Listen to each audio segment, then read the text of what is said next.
Shalom Bacha, j'espère que vous allez bien, bonne soirée. Comme chaque semaine, on fait le tour des tzadikim.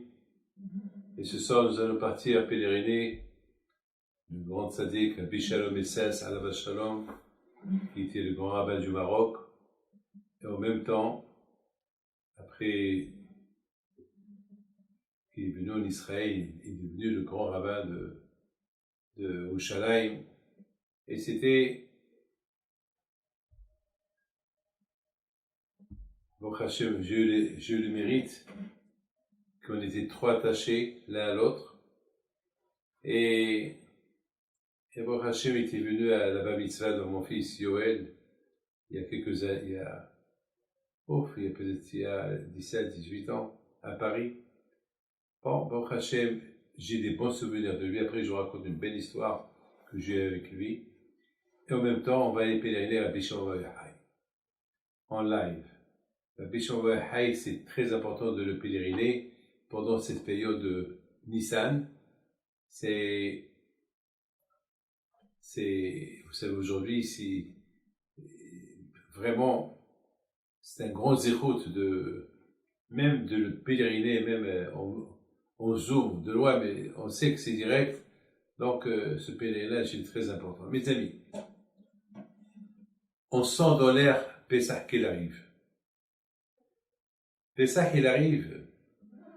Et déjà, on commence déjà à cachériser les maisons. Ceux qui veulent voyager, ceux qui restent, ceux qui cherchent encore où aller, une caravane, un avion, une place quelque part. Pessah.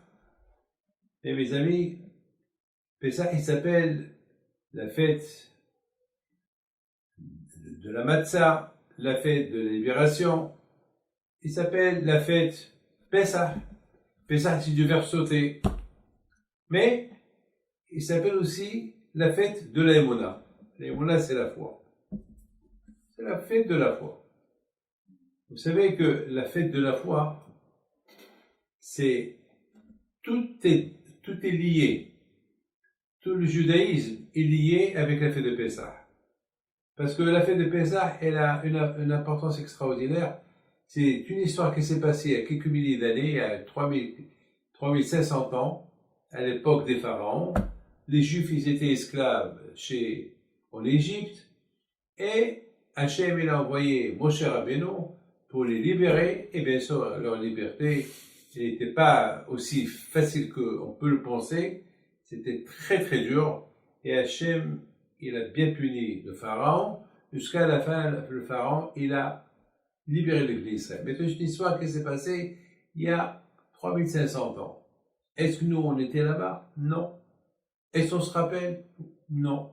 Et pourtant, l'histoire, on la raconte chaque année. Chaque année, et pourtant l'histoire, on la connaît. Même quand on la connaît, on la raconte. On la raconte. C'est la Haggadah. C'est quoi le mot Haggadah? Raconte à tes enfants.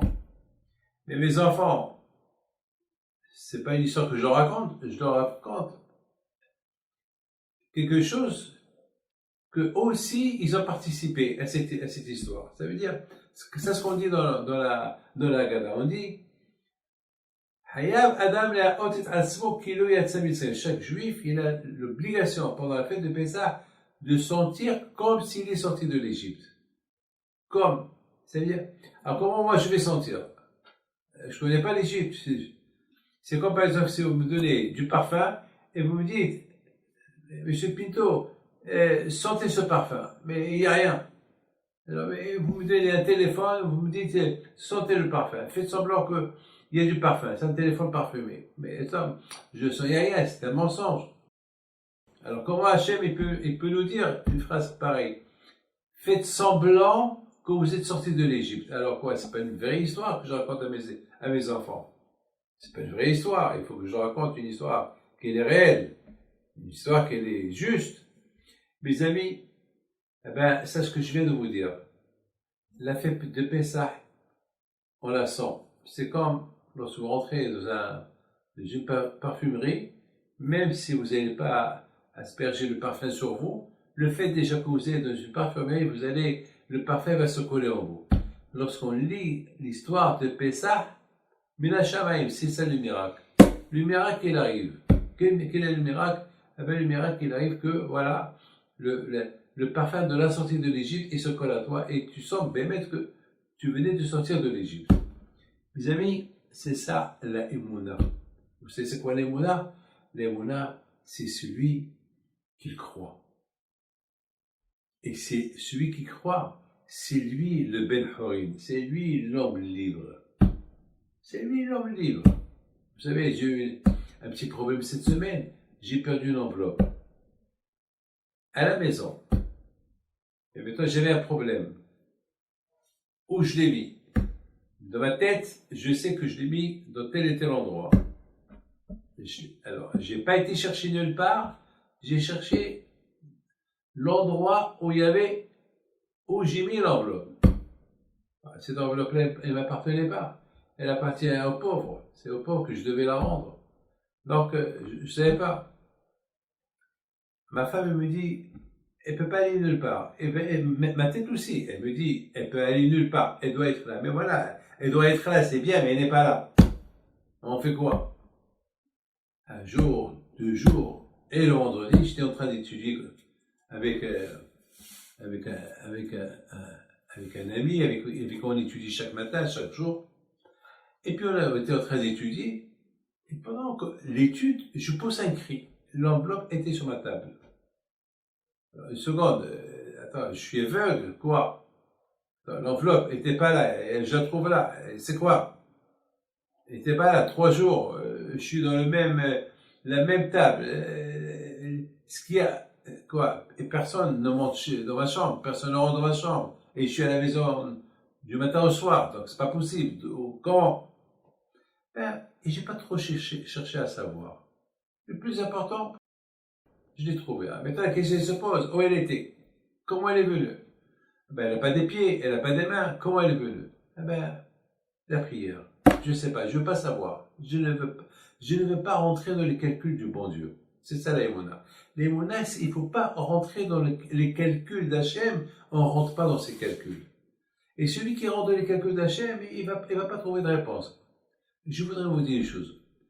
Une fois dans Hachamim, écoutez bien ce que je vais vous dire. Une fois Hachamim, ils avaient un problème. Ils ont dit Hachamim, dans le Beth Midrash, ils veulent essayer de comprendre un passouk dans la Torah. David Amelech, il dit, Hashtech yaefra al Hashem Elokecha, tu as un problème, jette-le sur jette-le. C'est comme ping-pong. Tu jettes le ballon et le ballon il revient vers toi. Tan, tan, tan. Tu as un problème. Jette-le vers Hachem. Quoi, Hachem va te rejeter? Ouais, il va jeter avec toi le tennis? Non. Il va faire quoi? Le fait déjà que toi tu prends ton problème, tu lui jettes, tu dis Hachem, mon problème c'est le tien. Hachem il adore ça. C'est ça l'Emouna. Lorsqu'on a un problème, on le rejette chez le bon Dieu. Hachem, comment on le rejette sur le bon Dieu? On l'accepte. On l'accepte d'une manière, c'est Hachem qui a voulu. Le fait que tu parles comme ça veut dire que voilà, tu le rejettes sans problème. Vous savez, j'ai dit à Hachem, cette enveloppe, elle ne m'appartient pas. Je dois la donner aux pauvres. Maintenant, si je l'ai perdue, au fait, qui perd? C'est pas moi qui perds, c'est les pauvres qui perdent. Alors, ces pauvres-là, ils ont prié pour que tu les aides. Alors, moi, j'étais l'acteur, moi, j'étais le messager, moi, j'étais le monsieur qui a reçu cette enveloppe pour leur donner, et maintenant, tu l'as repris. Alors, quoi, tu veux rendre des gens heureux pour Pessah, ou tu veux leur faire de la peine? Alors, oui, je ne sais pas. Elle était là. D'où elle est venue? Je ne sais pas, je ne veux pas savoir. Le plus important, c'est qu'elle est là. C'est tout. Le soir, lorsqu'on va dormir, est-ce qu'on est sûr qu'on va se réveiller le matin? Est-ce qu'on est sûr qu'on va avoir les yeux? On va voir avec les yeux. Est-ce qu'on est sûr qu'on va se lever? Est-ce qu'on est sûr qu'on va marcher? Est-ce qu'on est sûr que tout ce qu'on a programmé hier, ça va se passer? Rien n'est sûr, rien. Mais on a les mounas. Dès que le matin, il se réveille, bon, Hachem. On dit Hachem, merci que tu m'as donné, tu m'as rendu l'usage de voix, merci Hachem que je peux marcher, merci Hachem que je bouge, merci Hachem que je m'habille, merci Hachem que je parle, merci Hachem que j'entends, voilà, dis merci. Vous savez, On peut dire des merci à Kadosh Baruch Hu du matin au soir et on s'arrête. On ne s'arrête pas. Dans ce maintenant, pour mes amis, cette enveloppe-là, elle m'a donné, je vous la pardonne, elle m'a donné encore l'envie de croire en Dieu encore davantage et davantage. Mais le mystère, il est là. Il se peut qu'elle était là tout le temps. Mais moi, je ne l'ai pas vu. Et là, c'est une leçon pour moi. Pourquoi? Parce que toujours on dit que Hachem, s'il veut te montrer la chose, il te la montre. Il ne veut pas te la montrer, il ne te la montre pas. Vous savez, il y a quelqu'un qui est venu me voir il y a quelque temps. Et le pauvre, il n'arrive pas à se marier. Et tout le temps, il vient chez moi pour les brachot, pour le mariage, tout le temps, il vient, et tout le temps, le pauvre, tout le temps, je crois que je ne pouvais plus le voir. Pourquoi? Parce que il me faisait de la peine. Je ne savais plus quoi lui dire. Je me sentais, je lui dis, je t'en prie, va voir un autre rabbin. Moi, je peux plus. Moi, tu vois que ça marche pas avec moi. Alors peut-être avec un autre, ça va marcher. Il me dit, non, moi, je change pas de rabbin. Tu es le mien, ça y est. Je dis, ah, tu vois, ça fait, avec moi, tu risques de rester vieux. Sans se marier. Va chercher ailleurs. Non, Rabbi David. Je continue avec ta bracha. Bon. Et voilà, il y a quelque temps, il vient chez moi. Il m'apporte une carte de mariage, une carte d'invitation. Une carte de mariage, une carte d'invitation. Ah, je dis, Baruch Hashem, tu vas te marier, je suis très content. Aïe, aïe, aïe. Alors, je prends la carte et je voulais savoir avec qui il est marié, avec qui il va se marier, quelle famille. Et je vois une carte, qu'elle a été faite, c'est pas dans une imprimerie. Et je vois son nom, avec Kol Sasson, Kol Simha, tous les psukim, les versets qu'on écrit pour le Hadar la Kala, et je lis, et hop, au milieu, je cherche le nom de la Kala, je dis, attends, mais il y a une erreur ici. Et il y a le nom de la salle, la date, et l'adresse, et le nom de son père, mais il manque le nom de la Kala. Mais à côté, soi-disant, le nom les noms des parents de la Kala, c'est écrit là-bas, Abraham, Yitzhak et Yaakov. Puis attends, une seconde. Je comprends pas cette carte-là. Il y a ton nom, il y a la date, il y a tout, mais il n'y a pas le nom de la Kala. Il dit, Rabbi David, c'est une carte que j'ai fabriquée. Voilà, je viens pour une bracha, pour que vous me donne une bracha, comme ça je me marie, comme ça il me reste qu'à ajouter le nom de la Kala. Je dis, dis-moi, tu rigoles ou quoi? Dis-moi, tu rigoles ou quoi? Tu crois que moi ici je fabrique les femmes? Tu crois que. Mais vous, qu'est-ce que tu as? Il me dit, Rabbi David, voilà, Gérald, voilà, mettez mon clou, non, voilà, la carte elle est là. Je lui dis, je commençais à voir ce monsieur-là, les Rouna qui est là. Alors, j'ai pris le stylo et j'ai dit, puisque tu as écrit Abraham, Isaac et Yaakov, alors j'ajoute le nom de la Kala, Sarah, Rivka, Rachel, Léa. Voilà. Voilà. Je me dis quoi, je vais avoir 4 femmes ou quoi? Non. Une de ces 4-là. Et bon, Hachem, il a connu une fille, même moi, elle s'appelle Rivka. Et quelques temps plus tard, il vient avec la carte. Il voulait me faire une sourise. Il vient avec la carte. Je dis, encore une farce? Il dit, non, aujourd'hui, il n'y a pas de farce. La Kala, elle est dehors. Elle s'appelle Rivka. Et voilà la carte. Exactement, mes amis. La salle qu'il a stable et le vrai mariage il va se passer, il s'est passé dans la salle où il a écrit dans la première carte qu'elle était fausse. Regardez l'Emouna, la foi. La foi, l'Emouna. Ben mes amis, c'est ça Pessah, on n'a rien vu. On n'a rien vu et on a Pessah en nous. Ce Pessah-là. Mes amis, vous savez, il faut savoir une chose. La fête de Pessah, elle est liée avec quoi? Elle est liée avec Halachma'ania. On s'invite, les paniers de Pessah, on aide les gens, les nécessiteux. Parce que Pessah, il faut que chaque juif, même le plus pauvre des pauvres, il faut l'aider pour qu'il fasse son CDR. Il faut l'aider pour... On n'a pas le droit de, de, de ne pas chercher quelqu'un qui n'a pas à manger. On n'a pas le droit de... Si on sait quelqu'un qui n'a pas à manger ou qui n'a rien chez lui, on n'a pas le droit de fermer les yeux. Il faut chercher. Il faut. Mais ça, c'est pas une fête personnelle, c'est pas une fête individuelle, c'est une fête collective, une fête de tout le monde. C'est ça Pessah. Et Pessah, c'est les Mouna. Vous savez, il y a beaucoup de gens, moi je peux vous dire, c'est des milliards d'histoires qui se passent pendant cette fête de Pessah.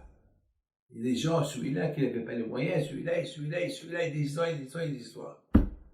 Vous savez, finalement, cette enveloppe-là que j'ai retrouvée, qu'elle était là où il ne devait pas être. Parce que c'est pas possible. 3 jours, j'utilise la même table, 3 jours, il n'y a pas cette enveloppe.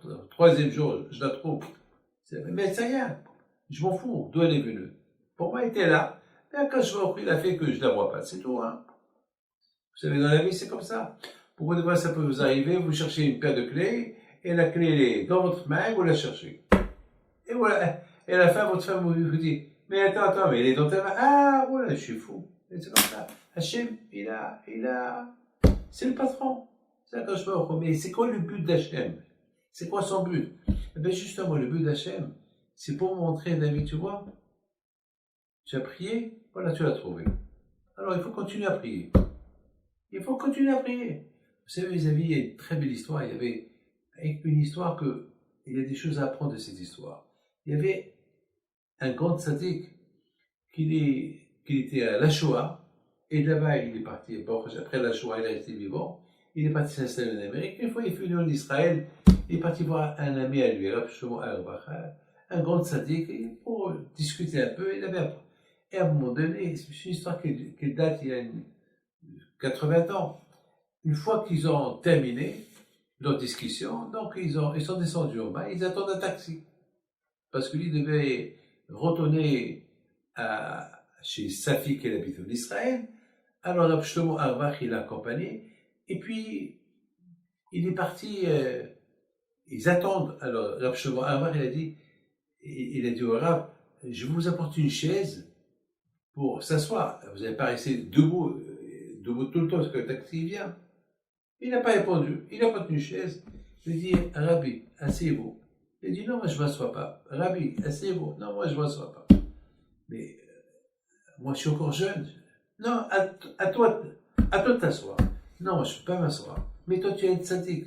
Non, chacun lance la balle à l'autre. Et à la fin, le vieux, celui qui a traversé la Shoah, il dit au Rav, il dit, tu sais, dans ce monde-là, tout est filmé. Et après 120 ans, on va me montrer là-haut que moi j'étais assis et toi tu étais debout. Et toi, un garon, un tzaddik comme toi, tu es debout. C'est vrai, je suis vieux, mais toi tu es garon, toi tu es un grand. Et pourtant, l'autre aussi était un grand. Mais regardez, ces tzaddikim-là, comment ils sont respectés. Dommage qu'on n'a pas, il n'y a pas. Mais l'idée c'est de la folie, c'est-à-dire, il faut avoir un sentiment que tout ce qu'on fait dans ce monde-là, chaque action qu'on fait dans ce monde-là, elle est filmée là-haut. Elle est filmée là-haut. Alors il lui a dit, vous vous rendez compte, après 120 ans, on va me montrer un film, une photo, que moi je suis assis et toi tu es debout. C'est vrai, tu es jeune et moi je suis vieux. Mais quand même, tu es un gadol, tu es un grand dans la Torah. Je préfère rester debout et pas rester assis. Regardez, mes amis, comment ils sont les tzadikim, les vrais tzadikim, comment ils sont. C'est ça les tzadikim. C'est ça le Ben Horim. C'est quoi un homme libre? Un homme libre, c'est un homme qui est conscient de tout, qui fait kavod aux autres, qui respecte sa femme, ses enfants, il respecte ses amis, il respecte l'entourage, il respecte tout le monde. C'est ça. Aujourd'hui, malheureusement, on voit, mais malheureusement, beaucoup de fois, vous voyez des gens vieux qui montent dans un bus et les jeunes qui sont assis avec leur radio, en train de voir leur iPhone, et le vieux, il est debout. Et le jeune, il est assis. Et à un moment donné, le jeune va voir le vieux debout. Aucune pitié. Aucune pitié. Aucune pitié. Mes amis, un homme, lorsqu'on dit préparons Pessah dans la joie, dans la paix, c'est quoi? Déjà avec soi-même. Déjà avec soi-même. Maintenant, je voudrais vous dire quelque chose. Vous savez, il y a un grand sadique il s'appelle Admon Mitzat, il est enterré à Natania. C'est un grand sadique. C'est lui qui a construit l'hôpital Aniado à Natania. Ce sadique, là, une fois, il a posé une belle question. Il y a longtemps. Il dit, pourquoi les matzot, ils sont rondes? En général, la matzah shmora, parce qu'on l'autre pétrit, elles sont rondes. Aujourd'hui, avec la machine, ils les font carrés. Mais en général, une matzah qu'on pétrit nous-mêmes, c'est ce qu'on appelle matzah shmora, la matzah fabriquée à la main, elle est ronde. Pourquoi elle est ronde? Pourquoi on ne la fait pas carrée? Pourquoi elle n'est pas carrée? Pourquoi elle est ronde? Ça, c'est une question qu'il a posée, le Rabbi Mitzat Alav Shalom. C'est une belle question qu'il a posée. Vous savez, il y a une histoire de Honia Ma'agal. Honia Ma'agal, on l'a pèleriné il y a quelque temps. Et si tu veux, la prochaine fois, on va le pèleriner encore. Honia Ma'agal, c'est un grand sadique. Une fois, il n'y avait pas de pluie en Israël. Ils sont venus chez lui, pour que lui prie pour qu'il y ait la pluie. Et Honia Ma'agal, Alav Shalom, il a dit, il n'y a pas de problème. Il y avait la sécheresse, il n'y avait pas de pluie, il n'y a pas de problème. Qu'est-ce qu'il fait?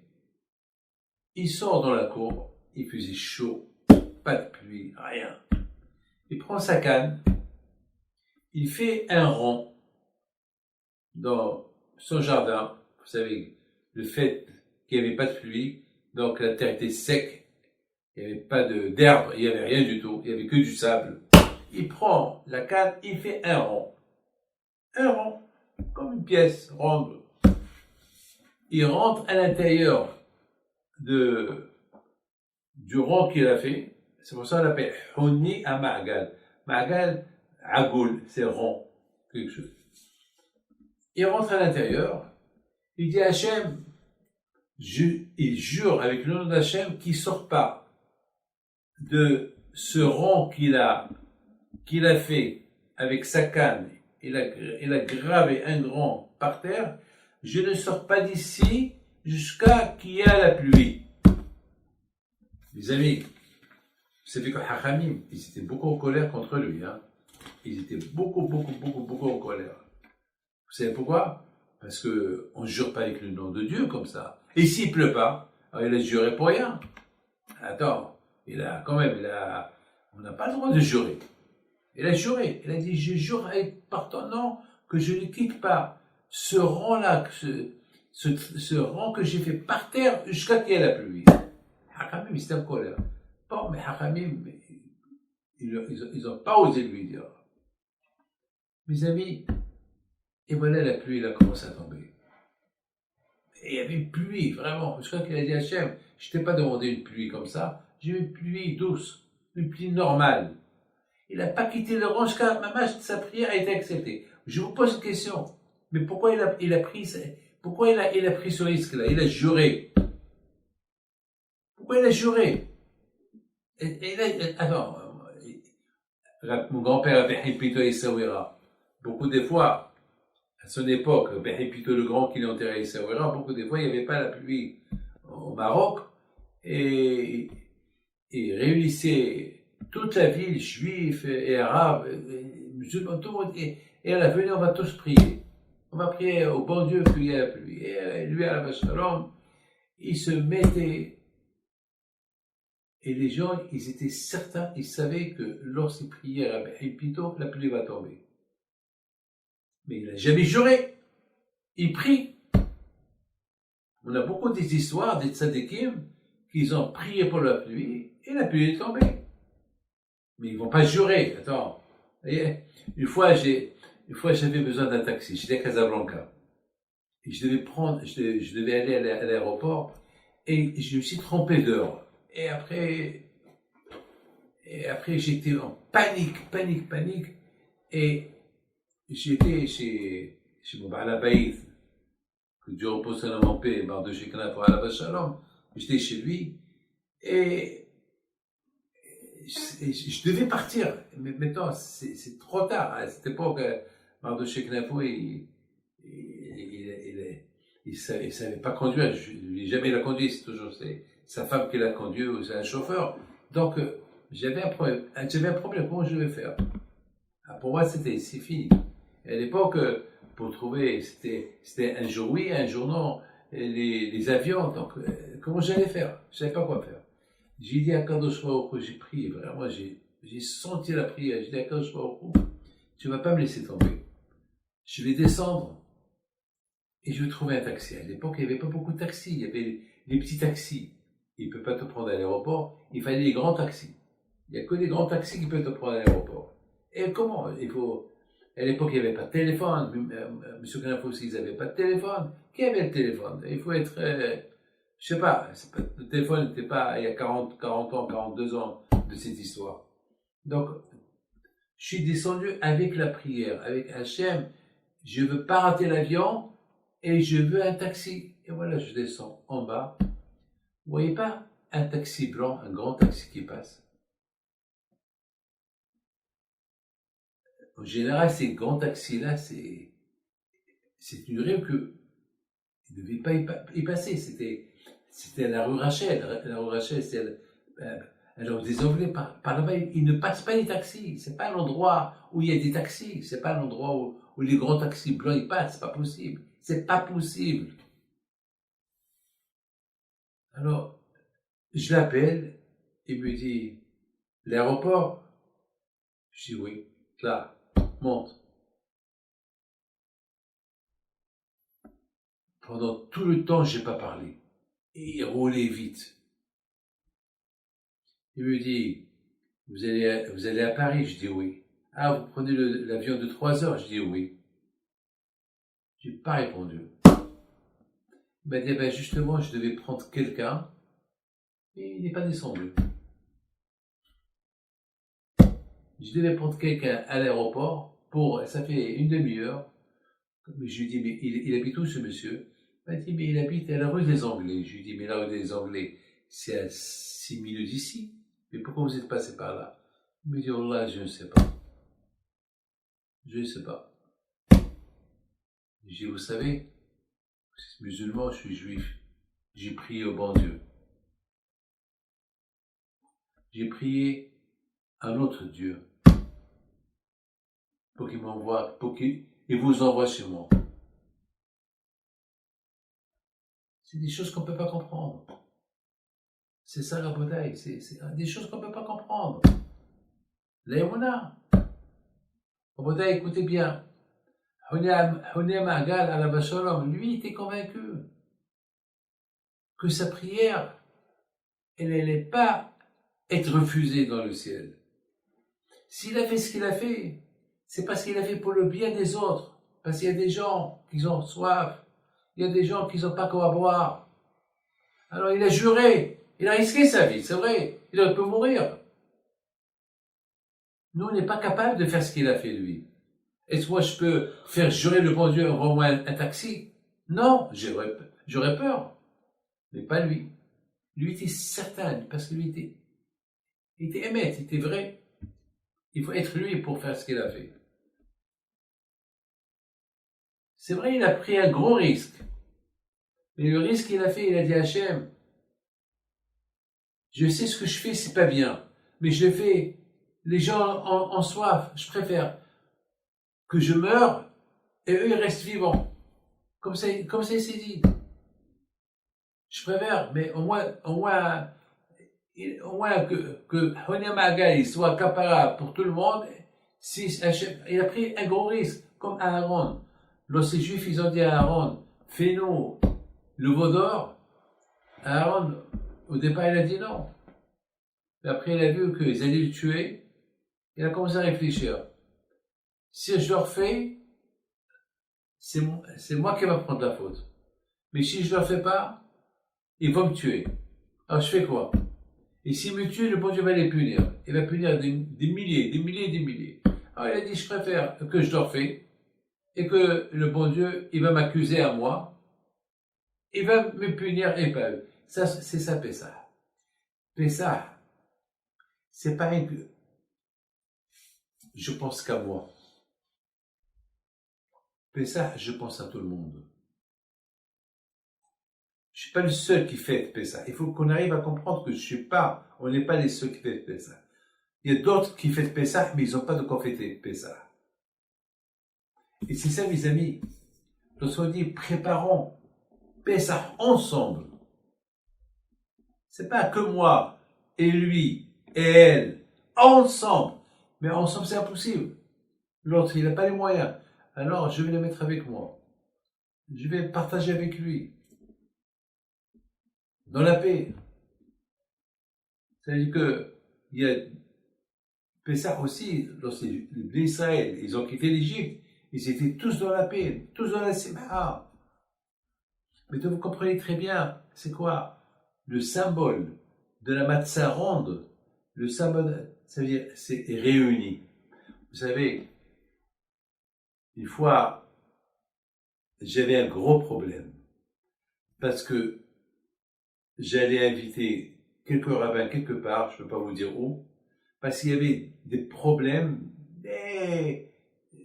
la guerre des rabbins, il y avait une guerre entre communautés, entre les rabbins, vous savez, et il y avait chacun, il y a des présidents, ils avaient tous des problèmes, et bon, Hachem, je me trouvais dans ce pays-là, donc on m'a demandé d'intervenir, c'est ce que j'ai fait. J'ai intervenu, maintenant, le problème maintenant, comment on va s'asseoir? Maintenant, vous savez, la table, vous savez, elle est carrée la table. Chacun veut s'asseoir, à chacun il faut donner une belle place. Alors j'ai eu l'idée, une table ronde. Une table ronde, même un roi, même si le roi, il va s'asseoir, il comprend le roi, mais si c'était une table carrée, le roi il s'assoit à la tête de la table. Mais une table ronde, tout le monde est roi. Dans une table ronde, tout le monde est, c'est l'idée que j'ai eue. Donc maintenant, chaque rabbin, il pensait, avant qu'il est rentré chez moi, où Rabbi David, il va me faire assis. Et à la fin, ils ont trouvé. J'ai loué une table ronde, je l'ai apportée, et tout le monde était réuni. Comme ça, il n'y a pas de, c'est ça ensemble. C'est ça, la galette. La matzah, elle nous rappelle d'être ensemble. Tous ensemble. Tous ensemble. Et c'est la raison pourquoi, Rabotai, il y a beaucoup de tzadikim qui vont dans la fête de Pessah. Il y a plein de tzadikim. Ils commencent, et ça c'est important pour vous de le savoir,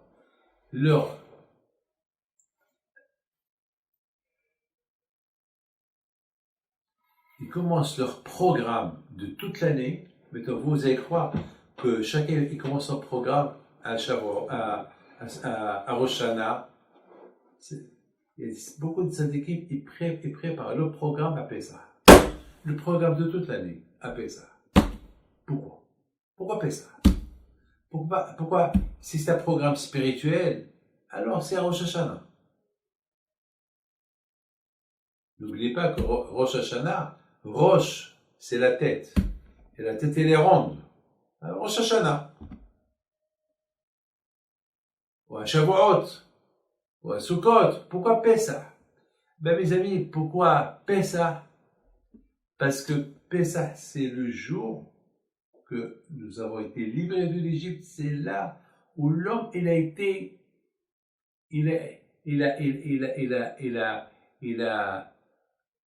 eu son diplôme de liberté.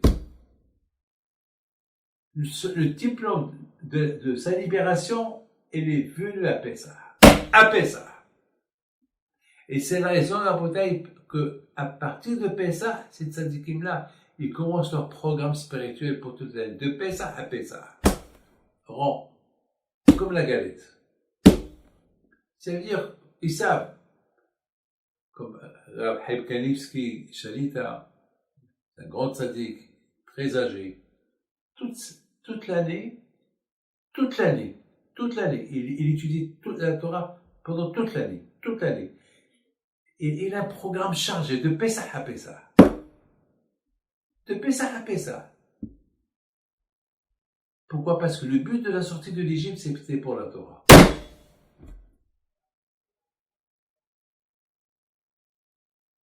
Vous avez compris? Le but de la sortie de l'Égypte, c'est la Torah. Donc à Pessah, lorsque Pessah est arrivé, il terminait toute la Torah de toute l'année. Vous savez, une fois, écoutez bien une belle histoire que je vous raconte une fois, il était malade, il était à l'hôpital, et Rav Steinman, Alav Shalom, il est venu le voir parce qu'il avait eu un problème, pas un AVC, quelque chose. Donc les médecins lui ont dit, il faut qu'il se repose, il ne faut pas qu'il étudie pendant un laps de temps. Et en cachette, il va étudier. Alors Rav Steinman est venu le voir, il le voit que un livre caché en dessous de la couverture. Rav Steinman lui dit, mais Chaim, tu n'as pas le droit d'étudier. Il dit, j'ai des dettes. Des dettes? Quelles dettes? Des dettes. Alors, Rav Steinman, il regarde son fils. Ton père, il a des dettes, tu ne l'as pas dit? Moi, je ne savais pas qu'il avait des dettes.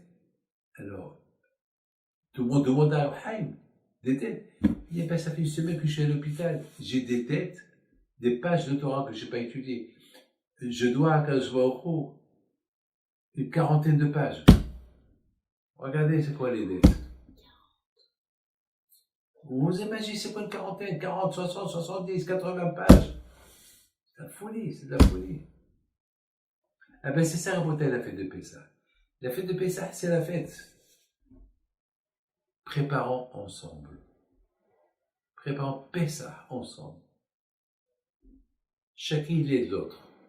Et chacun, on s'aide. Et pourquoi pas? On s'aide. Sachez que tout ce qu'on fait dans ce monde-là, c'est filmé. C'est filmé. Vous imaginez que il y a, comment ça s'appelle, Rabbi Eliashib Alav Shalom. J'ai une photo dans les archives que j'ai. Je vous donne la parole d'honneur. Ça m'a choqué. Ça m'a choqué lorsque j'ai vu. Son petit-fils, il a pris une photo. Il est mort à l'âge de 103 ans. Et lorsqu'il avait 99 ans, il était allongé par terre la veille de l'abdikat Hametz, en train de chercher du Hametz. Ça m'a marqué. Ça m'a marqué. Ça m'a marqué. Ça m'a marqué. C'est qu'au bien, ça veut dire que moi, cette photo-là, pour moi, elle est très symbolique. Parce que lui aussi, il doit en terminer avec cette année. En général, toujours nous, c'est la nouvelle année, c'est à Rosh Hashanah. Mais pour les vrais tzadikim, la nouvelle année, elle commence à Pessah. Parce que tout le système, parce que Pessah, c'est la préparation de Matan Torah. Parce que 49 jours après Pessah, c'est la fête de Shavuot. C'est inimaginable. Donc pour moi, Rabbi Eliashib Alav Shalom, il commence son année, il termine l'année avec Bdikat Hametz, il cherche le Hametz, il cherche qu'est-ce qui lui manque, qui n'a pas encore terminé, et après, tout est bon, tout est en ordre, je peux maintenant attaquer le Ma'agal, une autre tournée. Allez, pourquoi il devrait donner les barres? Allez, c'est ton tour, c'est ma tournée. Et là, ça tourne. Ouais, pourquoi pas ça tourne pas? C'est ça, Pessah. Pessah, c'est une tournée. On tourne avec la galette, on tourne qui a besoin, qui n'a pas besoin. Vous savez, mes amis, je vous raconte une histoire. Vous savez, tout à l'heure, on va aller pèleriner à la Shalom, à Bishalom 16. Et ça s'est passé il y a, oh là là, peut-être il y a 25 ans, 30 ans, je ne peux pas vous dire. J'étais au Maroc, j'étais chez la famille de Yeshua Daon, le frère de Shimon Daon. Yeshua, c'était un grand ami. Et j'étais chez lui, j'étais avec toute ma famille, je pense que c'était, on était là-bas passé Pessah ou Sukkot, je ne peux pas vous dire exactement, mais je me rappelle que pendant le repas, je vois Yeshua, Daon, il vient chez moi me dire Rabbi David, si vous pouvez vous lever, c'est Rabbi Shalom Sass qui est au téléphone. Rabbi Shalom Sass, pourquoi il m'appelle? Je sais pas, je le respectais énormément, mais j'étais étonné, j'ai eu peur, pourquoi il m'appelle? Alors, il me dit, Rabbi David, vous êtes au Maroc? Je dis oui, je suis au Maroc. Alors ça tombe très bien. Alors, va pèleriner à Rabbi Haïm Pinto et prie pour ma femme, parce que ma femme, elle a une opération de main très grave. Parce qu'ils ont découvert chez ma femme quelque chose. Et je veux que vous allez prier, allez prier pour elle. Je dis, Bichalom, moi je suis zéro. Vous êtes le tzaddik, vous êtes plus âgé que moi. Vous êtes le rav, vous êtes le maître de la Torah. Qu'est-ce que moi je peux faire? Non, Rabbi David, tu as zéro tavot. Non, allez. Tu as le numéro de tes parents, tu peux prier. Prie. Je lui dis, Rabbi Shalom, avec toute ta tzidkout, tu es un tzaddik, vous êtes un tzaddik, vous demandez un petit, une bracha, c'est pas possible. Non, je ne te demande pas à toi, je demande à Rabbi Haïm Pinto, tu représentes Rabbi Haïm Pinto. Alors là, ça m'a fait chaud au cœur, et j'ai dit, Rabbi Shalom, parce que vous vous êtes annulé devant moi, vous vous êtes annulé, alors que vous êtes un grand. Alors, Be'ezat Hashem, il n'y aura pas d'opération, et j'irai la voir à l'hôpital, Be'ezat Hashem, il y aura de bonnes nouvelles. Il m'a dit, Amin. Et grâce à Dieu, le lendemain, je suis parti la voir à l'hôpital, grâce à Dieu. Baruch Hashem, les médecins, ils n'ont rien compris. Ah, maintenant, le miracle, qui a fait le miracle? Qui? Ma prière? Ou Rabbi Shalom Sass? Moi, je vous dis quelque chose. Moi, dans cette affaire, je suis zéro. C'est Rabbi Shalom Sass qui a fait le miracle. Pourquoi? Parce que vous croyez que c'est facile d'être Rabbi Shalom Sass, d'être le grand rabbin d'Israël, le grand rabbin de Casablanca, un qui a écrit des dizaines et des dizaines de livres, que toute sa Torah elle est dans sa tête. Est-ce que c'est son kavod qui m'appelle à moi pour me donner le bracha, alors que tout le monde va chez lui? C'est pas possible, c'est pas logique. C'est pas logique. Eh bien, mes amis, celui qui est humble, eh bien, quand je vois au il lui donne sa récompense. Eh bien, il arrive avec sa anava qu'il avait, eh bien, quand je lui a donné une récompense que sa femme, elle a guéri, elle n'a pas eu besoin ni d'opération, ni rien du tout. C'est ça, mes amis. La bouteille, c'est ça, Pessah. Pessah, c'est pas facile, hein. La fête de Pessah, c'est pas que la fête à moi, la fête pour moi, ma fête de famille. Non, c'est notre fête. Et c'est l'exemple pourquoi il faut faire beaucoup attention. Beaucoup de fois, il y a le Satan, le Tsahara, pendant cette fête de Pessah. Bon, mais maintenant avec le Covid, malheureusement, il y a pas, on peut pas se réunir comme on veut. On peut pas se réunir comme on veut, malheureusement. Mais, pour ceux que leurs parents sont à côté, il faut qu'ils sachent que Pessah, c'est pas la fête de la guerre. Pessah, c'est la fête de la paix, de la joie. C'est ça, Pessah. Pessah, c'est la fête de sentir que je suis que je suis un homme libre. C'est ça la fête de Pessah. Vous avez compris, c'est très important que chacun de nous, il comprend que la fête de Pessah, c'est la joie, c'est la paix, c'est pas avec la famille, avec les autres, et être conscient. Il faut toujours, vous voyez la galette ronde, la matzah shmora, il faut toujours imaginer qu'on est unis. C'est comme, même si petits et grands, ils sont réunis autour d'une table ronde. Et c'est ça la matzah. La matzah, elle nous rappelle. Et c'est la raison pourquoi.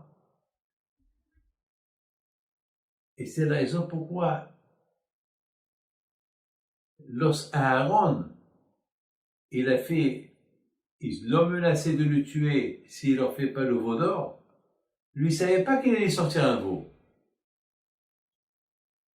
Il ne savait pas. Il croyait qu'il allait sortir un taureau, ou un lion, pas un veau. Mais comment on appelle le veau? Hein? Egel. Egel. Et c'est quoi Egel? C'est du verbe rigoul. C'est du verbe rond. Ça veut dire que ce Egel, ça veut dire que les sorciers égyptiens qu'ils ont aidés pour faire sortir ce veau d'or-là, ils voulaient quelque chose qui représente quelque chose de rond. C'est ce veau d'or-là qui va nous réunir. Mais c'est ça la faute. La faute, c'est qu'il faut être réunis autour de la Torah, autour d'Hachem, autour des Rabbanim, autour des saints, pas autour de l'idolâtrie. Non. Mais Aaron a connu, il a risqué sa vie. Et je m'en fous. Je préfère que le body s'élève sur moi et pas sur eux. C'est ça, mes amis. Mes amis, dans quelques minutes, on va aller pèleriner. Et n'oubliez pas une chose. Tant que vous pouvez. Vous savez, c'est quoi? En arabe, on dit khtof. Khtof, ça veut dire, allez, prends. Chaque mitzvah qui vient, il faut être rapide pour la prendre. C'est ça la fête de Pessah. Hachem, il nous apporte pendant cette fête de Pessah beaucoup de mitzvot à faire. Et ce qu'on peut prendre, on le prend. Il faut en profiter. Profitez des mitzvot à faire, des bonnes actions à faire. Et avec ça, avec Hachem, on va réussir. N'oubliez pas une chose. Et n'oubliez pas une chose. Que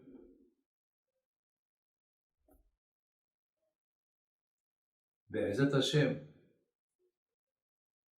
la semaine prochaine, lorsque vous allez brûler le Hametz, ça va être vendredi, parce que la fête de Pessah, elle tombe samedi soir.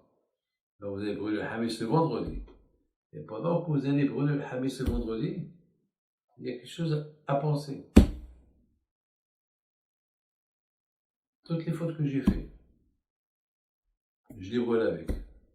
Ça veut dire que même nous, à Pessah, on commence une nouvelle vie. Nickel. Propre. C'est comme ça. J'annule toutes les fautes. Ça veut dire que, en fait, Pessah, c'est comme Rosh Hashanah. Pessah, c'est comme Kippour. C'est comme Kippour. C'est Rosh Hashanah, c'est Kippour. La différence, c'est que Rosh Hashanah et à Kippour, c'est le jugement. Mais Pessah, il n'y a pas de jugement. Tu as acquis ta liberté sans jugement. C'est ça, Pessah. Maintenant, mes amis, on va partir pèleriner Rabbi Shalom Sas alav Shalom à Yerushalayim. Rabbi Shalom Sas qui était le grand rabbin du Maroc, qui a étudié la Torah très jeune. Toute sa vie, c'était la Torah. Et je peux vous dire quelque chose.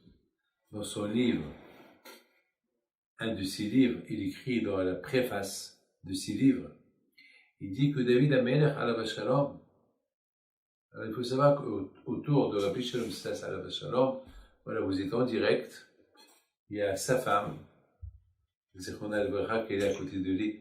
אולי תראה לנו התמונה של הקבר של הרבנית, על ידו. על ידו. כן. הנה, voilà. Ici, c'est là où lorsqu'il m'avait appelé, c'était pour faire une bracha pour elle. Et voilà, bon, Hachem, elle n'avait pas besoin de... Il y a une chose que je voulais vous dire, qu'il dit dans son livre, et pendant que je vous parle, réfléchissez bien ce que vous avez besoin pour demander passer de Tzadikim, le mois des Loul, le mois de Nissan, c'est comme le mois des Loul. C'est le mois des... On prie, on ne vient pas piler, on ne vient pas on n'a pas le droit d'aller au cimetière, mais on peut prier. Chez le tzadikim, on peut aller. Et il dit que David Amelech, alav shalom, chaque nuit à minuit, il se réveille. C'est ce que la Gemara dit. À minuit, David Amelech, il se réveille pour aller étudier la Torah. Alors, à l'époque, il n'y avait pas des montres, il n'y avait rien du tout. Alors, comment? Alors, la Gemara dit que il y avait chaque jour à minuit, Hatzot Laila Akum Leododar. À minuit, je me lève pour te donner des éloges.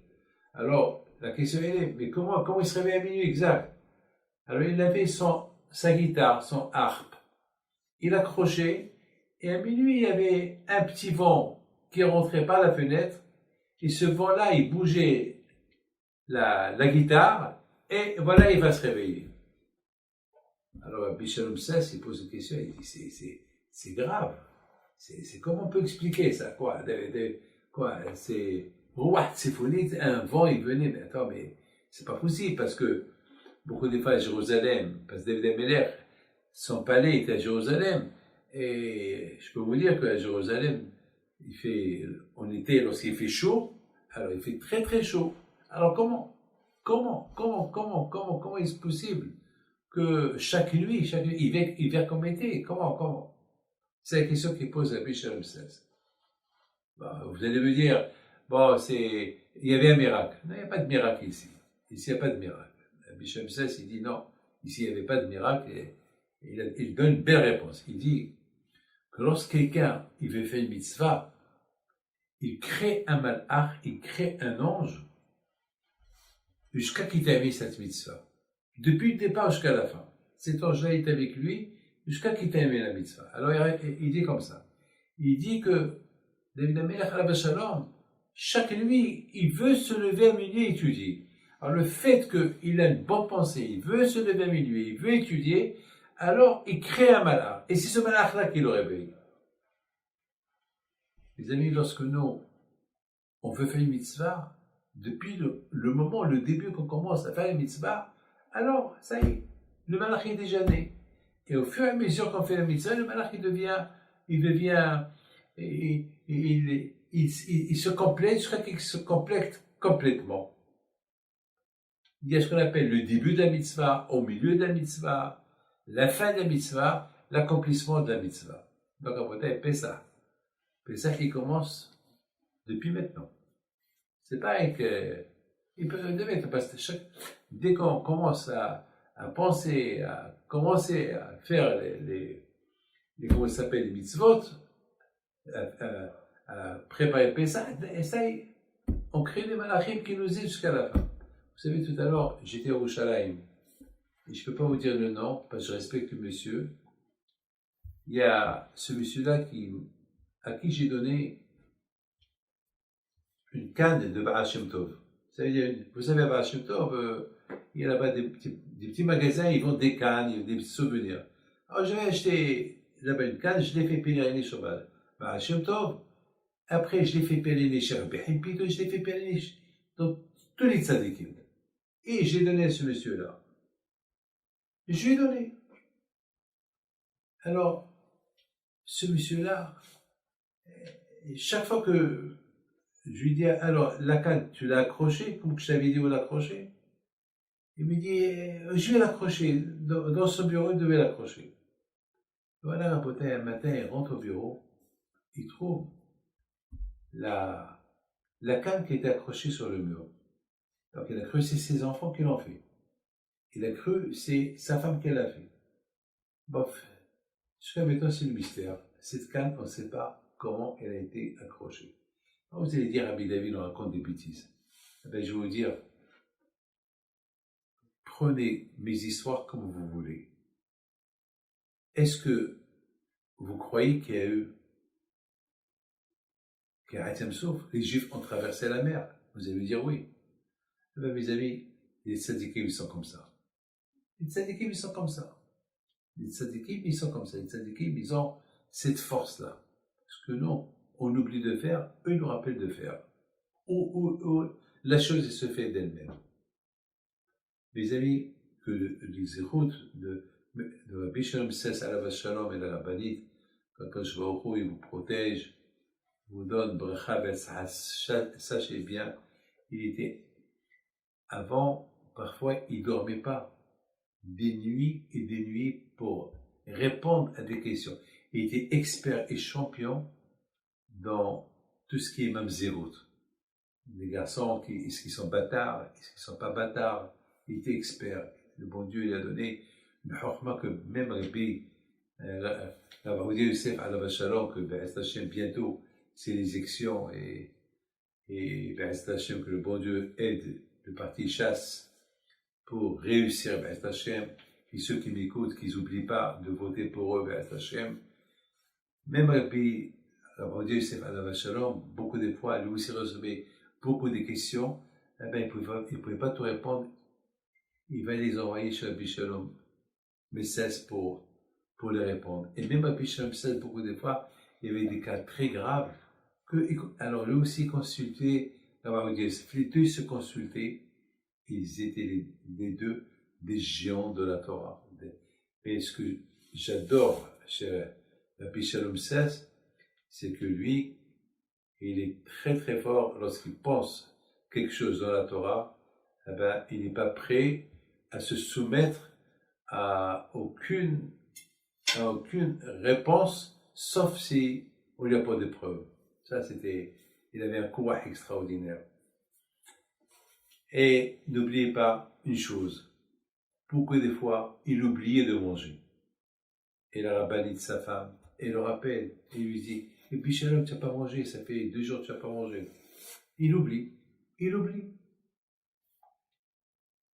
Avant de quitter ce monde,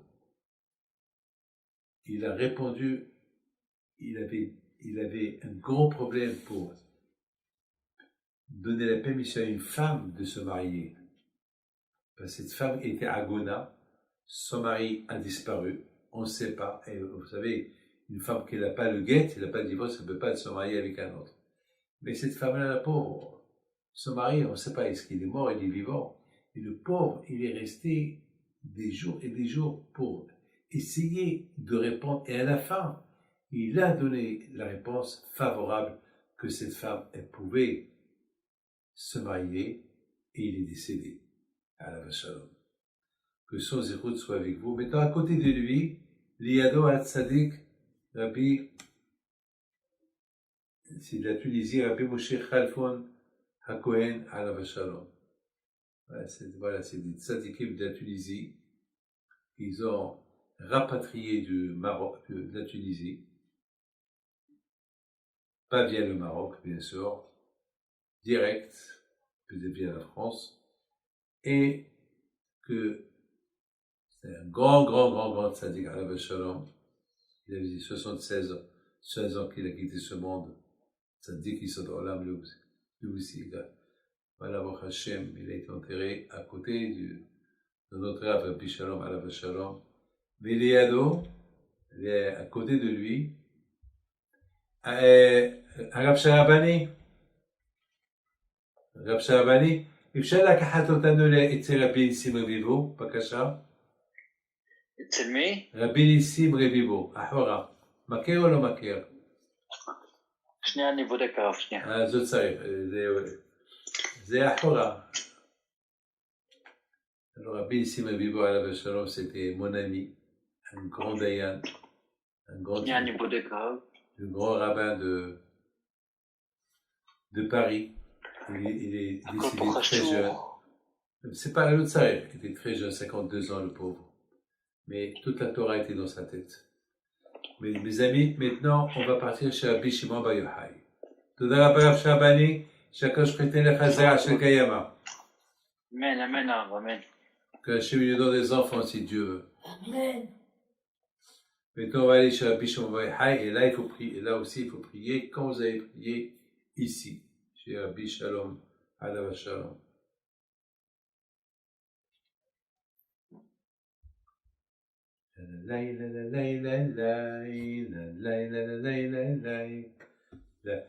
J'ai oublié de vous dire que la Hilula de Rabbi Shalom cesse, c'est cette semaine.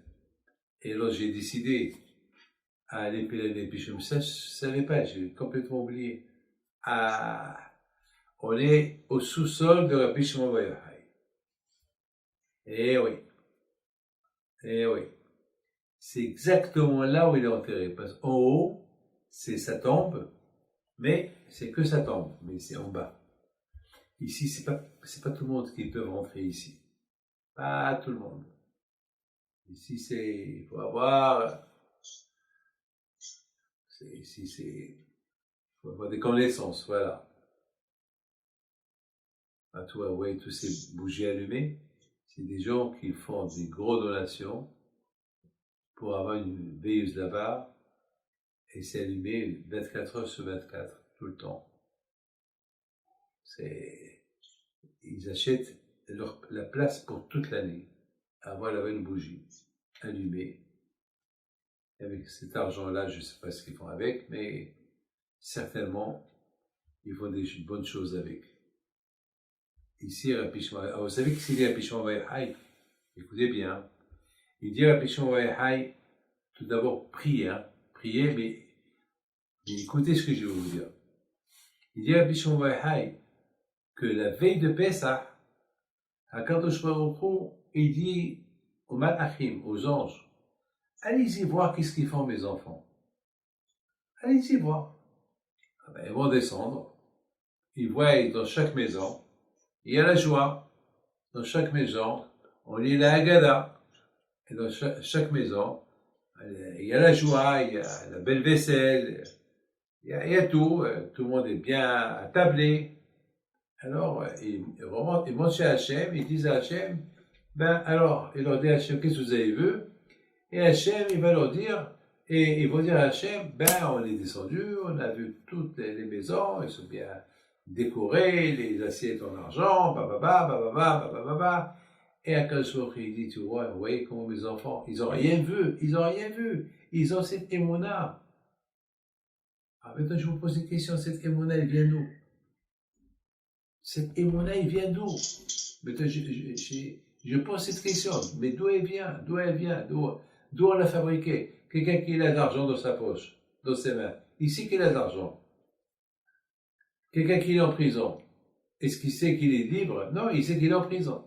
Quelqu'un qui est libre, est-ce qu'il va dire, je suis en prison? Non, il est libre. En général, on voit d'après vous savez, aujourd'hui, on nous raconte des histoires. L'histoire de Jules César, les Abdil, de Alexandre le Grand, l'histoire de Salah ad-Din, des histoires. Mais rien. Tu veux croire, tu crois, tu veux pas croire, tu crois pas. C'est l'histoire. Mais l'histoire égyptienne, l'histoire de la sortie de l'Égypte, c'est pas une histoire récente, c'est une histoire qui s'est produite il y a 3400 ans, 3500, 600. C'est énorme. Mais attends, d'où vient cette émouna? D'où vient cette foi-là de croire en quelque chose qu'on n'a pas vécu, et en plus de nous dire il faut avoir une réaction positive et non négative, que toi aussi tu étais là-bas et tu as quitté, et c'est la raison pourquoi on est content la veille de Pessah. Justement, Akadosh Baruch Hu, il est très heureux et très content lorsque les anges ils disent à Hachem, voilà, on a été là-bas, Akadosh Baruch Hu, il dit, bon, avec toutes les souffrances, avec la Shoah, avec tout ce que nous avons traversé cette année et l'année dernière, et chaque année on traverse vous vous rendez compte, ce corona de cette année, c'était une année dure pour tout le monde. Baruch Hashem, on commence à se libérer, mais par exemple au Canada, et c'est encore, tout le monde est confiné. Au Canada, il n'y a rien du tout, vous savez, tout est fermé, personne ne rentre, personne ne sort. Et vous, la communauté juive française, vous ne pouvez pas venir ici. Ça fait déjà plus d'un an et 3 mois qu'on ne s'est pas vu. Donc, alors, avec tous ces problèmes qu'on a, on va s'attabler à Pessah avec une grande émona. Comment? Alors, la bataille, c'est ça. La réponse, elle est spectaculaire. Cette émona que nous avons, qu'on était là-bas, et on fête une fête, on est convaincu de cette fête, etc., etc., la réponse, elle est simple. La réponse, elle est le fait que toute l'année, on fait des prières, toute l'année, on allume des veilleuses, on est toute l'année dans le bain de l'Aïmouna, on mange kasher, on fait ceci, on fait cela, on respecte la Torah, on fait Kippour, on fait Rosh Hashanah, on fait Shavuot. Alors, vous savez, tous ces fêtes-là qu'on fait et tous ces mitzvot qu'on fait, ça aide la personne à stabiliser sa conscience en Akadosh Baruch Hu. Vous savez, le chameau, il a un problème. Il a une bosse. Il a une bosse. Mais cette bosse, qu'est-ce qu'il y a dans cette bosse? Ben, c'est la question qu'il y a un rave qui s'est posé. Un rave, il a dit que Hachlef, tu as un problème, jette-le sur le bon Dieu. Et lui, il va te régler ton problème. C'est facile à dire. C'est facile à dire. Alors, comment il va me régler mon problème? Il faut vraiment avoir la émona à 100% en Dieu hein, pour qu'il règle ton problème. Eh ben, la réponse, elle est, une fois, Rabba Babar-Han, un grand tzaddik qui était dans le désert, il voit un chameau et il y a un monsieur qui passe avec quelques chameaux et il dit à Rabba Babar-Han, hé, monsieur, mes chameaux, ils ont une bosse plus grande que la bosse qu'il a ton chameau. Le rab, il répond pas. Il lui dit, je peux te poser une question, vous Rabbi? Oui. Pourquoi le chameau, il a une bosse? Il a dit, justement, je sais pas. Le chameau, dans cette bosse, il stocke de l'eau. Il y a là-bas 300 litres d'eau. Mais que le chameau, il croit, lorsqu'il traverse le désert, il croit qu'il est champion. Il croit qu'il est champion. Parce que il traverse le désert sans boire de l'eau. Mais non. Parce qu'il a bu beaucoup d'eau et c'est stocké là-bas. Dès qu'il a entendu ça, il a compris. Là-bas, il a compris. Il a dit, voilà la réponse. Chacun de nous, dans le problème qu'il a, il a déjà la solution. Hachlech Yaifra, tu as un problème, je te Hachem. Pourquoi tu jettes Hachem? Parce que c'est même pas la peine de penser trop, parce que la solution de ton problème, il est déjà en toi. Il est déjà en toi. C'est ça la bouteille. Hachem, jamais il envoie un problème si déjà il n'y a pas une solution au problème. Déjà, les solutions de problème, ils existent avant que le problème il arrive.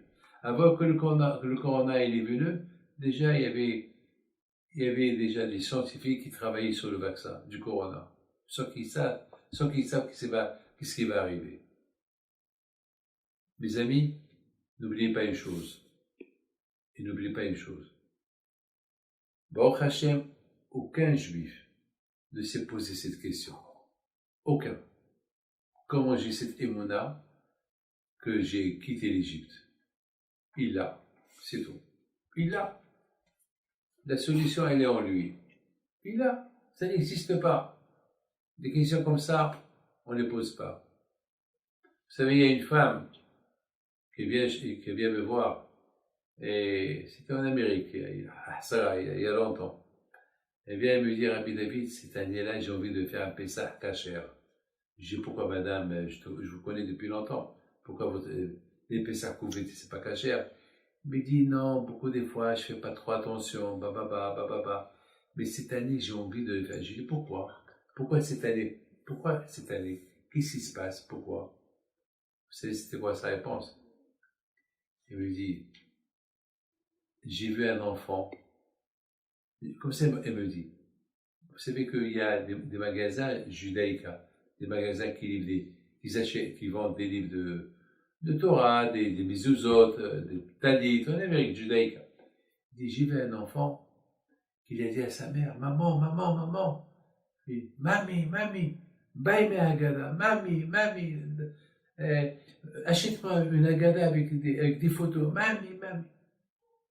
Alors, elle lui dit, mais ça coûte cher, it's expensive, ça coûte cher, je peux pas, et surtout cette Haggadah, écoute, regarde comme elle est belle, Mami, Mami.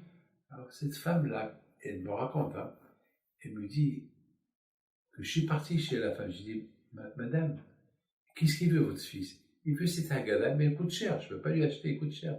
Il me dit, c'est quoi cette Haggadah? Ben, c'est l'histoire de la sortie d'Égypte avec des photos, Alors, il lui dit, et pourquoi tellement il la veut? Parce qu'il veut vivre l'histoire de la Haggadah avec les images. Voilà ce qu'elle me raconte. Alors, elle a réfléchi. Il lui a acheté, il lui a acheté 2-3 livres là-bas. Elle a réfléchi et est arrivée à une conclusion. Si un bébé, un enfant, il veut vivre la Haggadah, il veut vivre l'histoire, il veut vivre la sortie de l'Égypte, comment moi, j'arrive pas à l'achever de ce bébé. Donc j'ai pris une décision. Je suis parti, comme ça vous raconte. J'ai acheté plein de livres concernant la Haggadah, concernant la fête de Pessah. Et j'ai découvert, écoutez, j'arrête, on est en face à la Pishma Waïhala. Elle dit comme ça, voilà, ça c'est éteint. Mais c'est pas grave. Elle dit comme ça, elle dit que j'ai pris la décision que c'est fini. J'ai pris la décision que c'est pas possible qu'un enfant, il vit, et moi, je peux être, je sais pas, je fais 20 fois son âge, je ne vis pas ce que lui il vit, donc j'ai pris la décision de vivre ce que lui il vit. Et voilà, c'est pour cette raison que je veux passer le meilleur Haggadah des Haggadah. Je veux passer. Alors, mes amis,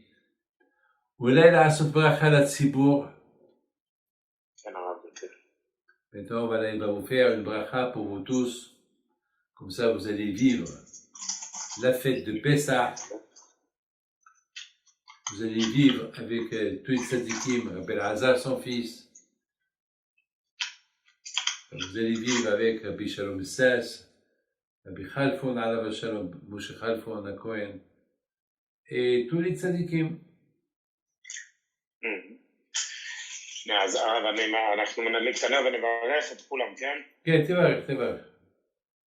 אז אני מדליק נר זה כאן בציון נתן האלוקי רבי שמעון בר יוחאי ורבי אלעזר בנו לזכות והצלחת כל שומע שיעור, בפרט למורנו הרב רבי דוד חנניה פינטו, לכם ולכל משפחתכם, לכל הקהל, לכל משפחתו, בתוך שאר כל המלכה ישראל, ישלח לכם הקדוש ברוך הוא שמחה גדולה ישועה בעזרת השם, ויפתח לכם הקדוש ברוך הוא שערי ברכה, שערי מזל, שערי הצלחה, שערי סייעתא דשמיא, שערי שמחה לכולם, בזכות התנא האלוקי רבי שמעון בר יוחאי, בזכות רבי אלעזר בנו, ישמור אתכם הקדוש ברוך הוא, בעבור שאנחנו מתפללים בעבורם, ישמור אתכם הקדוש ברוך הוא מכל צרה וצוקה, מכל נגע ומחלה, ייתן לכם סייעתא דשמיא בכל מעשה ידיכם, בכל אשר יפנו כולם יצליחו, ישכילו ויעשו, בזכות התנא האלוקי רבי שמעון בר יוחאי, כל אחד ימצא חן ושכל טוב בעיני אלוהים ואדם יתגשמו כל משאלותינו לטובה בזכות כל הצדיקים השתה בגלו בזמן קריב וכן יהי רצון ונאמר אמן. תודה רבה, שהשם ישמור אתכם, תודה רבה. פסח כשר ושמח שכולם יזכו בעזרת השם מתוך שמחה והרחבת הלב. אמן, תודה רבה. Alors mes amis